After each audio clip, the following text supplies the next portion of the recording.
Isso nos ensina uma gloriosa mensagem hoje, porque há muitas igrejas hoje que, no afã de se tornarem populares, de arrebanharem pessoas, mudam a mensagem, substituem o evangelho por um substituto barato do evangelho, é o próprio Satanás.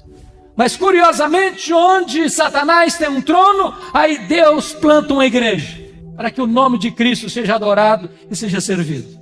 Jesus está andando no meio das suas igrejas, e Ele está andando no nosso meio nesta noite. E na medida que Ele anda no meio das igrejas, Ele vai fazendo uma avaliação, fazendo elogios a umas, censuras a outras.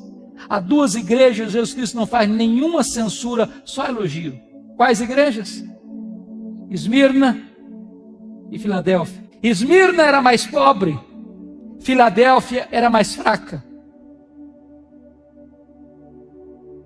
Jesus Cristo diz: eu conheço as tuas obras, tu tens pouca força, mas eu coloquei diante de ti uma porta aberta, e a porta que eu abro ninguém fecha, e a porta que eu fecho ninguém abre.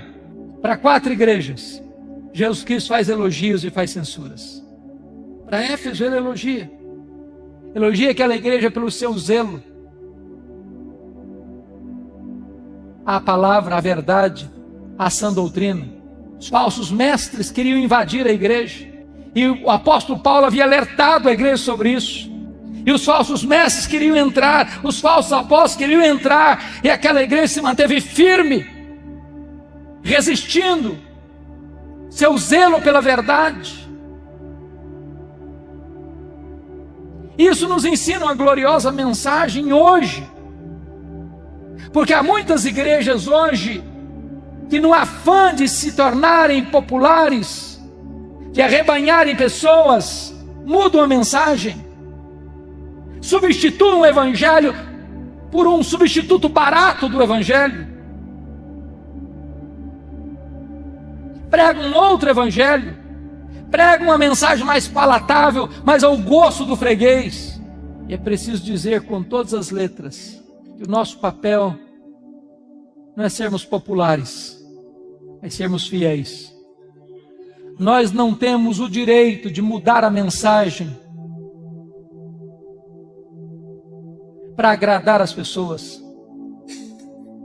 Nós não fomos chamados para sermos artistas, mas para sermos servos. E Jesus elogia aquela igreja pela sua fidelidade.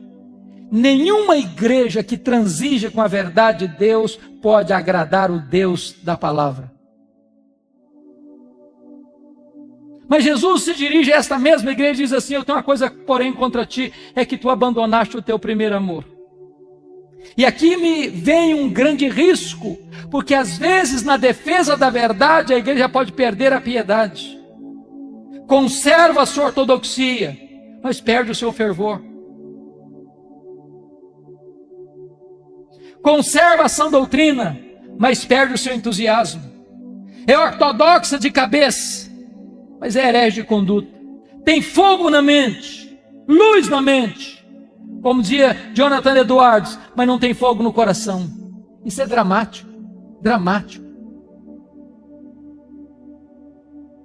Talvez nas nossas chamadas igrejas históricas, graças a Deus, a gente não vê heresia. Muito raramente você vê uma heresia pregada, mas também falta fervor. Como dizia John Wesley aos seus alunos: meus filhos, ponham um fogo no seu sermão, ou então põe o seu sermão no fogo. Falta fervor, queridos. Falta fervor. Jesus Cristo elogia a igreja de Tiatira, porque aquela igreja agora, quando escreve, tem mais fé, mais obras e mais amor do que lá atrás.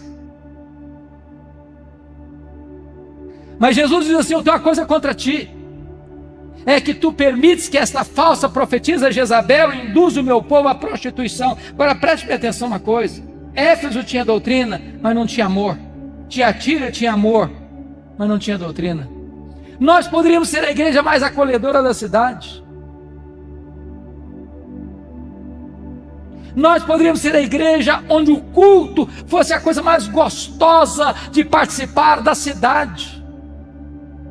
Nós poderíamos ter uma congregação plena de comunhão, de koinonia. Mas se nos falta a sã doutrina, essa igreja também não agrada a Jesus.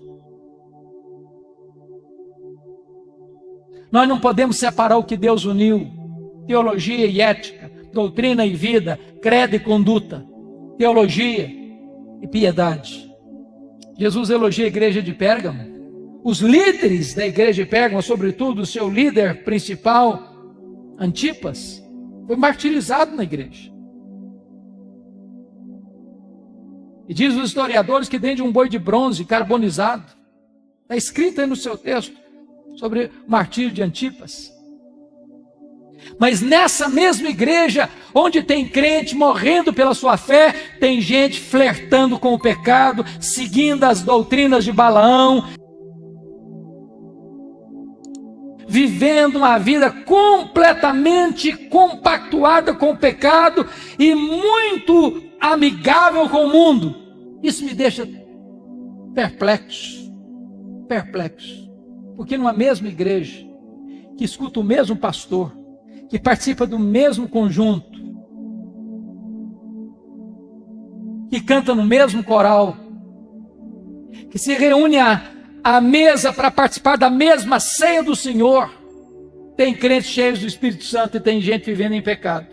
Tem gente andando com Deus e tem gente apenas imitando a fé cristã. Um arremedo de cristianismo. Jesus se dirige à igreja de Sardes, e aquela igreja tinha uma fama na cidade, uma igreja viva, avivada. Talvez o culto daquela igreja impressionasse tanta gente. Tem muita gente que pensa que espiritualidade é sinônimo de emoção. Se tiver calafrio na espinha, é espiritual. Se sentir alguma coisa esquisita, então é de Deus. Se tiver algum êxtase, então é o Espírito Santo. Mas uma mensagem como a que ouvimos agora há pouco do Paulo, que às vezes dá um nó na nossa cabeça e nos faz pensar, a gente pensa, onde está o Espírito Santo? E Jesus Cristo olha para essa igreja, que talvez dá tanta importância à emoção, ao sentimento, ao êxtase. Jesus Cristo diz, não, você só tem nome que vive, você está morta. Essa fachada aí, esse verniz aí, não passa de uma casca.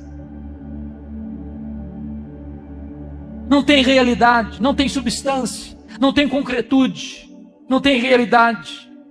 Mas o que me choca, queridos, é que Jesus é tão diferente de mim, de você, na análise que faz da igreja, porque a visão que ele tem é diferente da minha.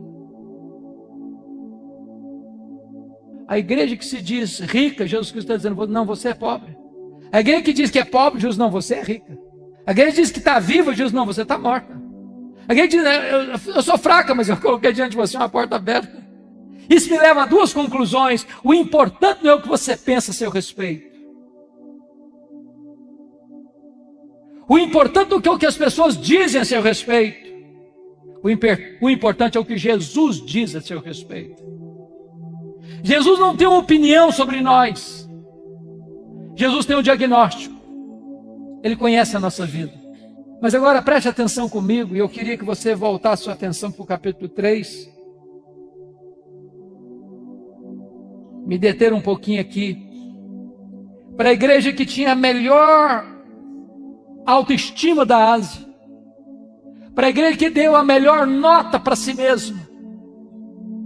Para a igreja que talvez desfrutasse da melhor reputação na cidade.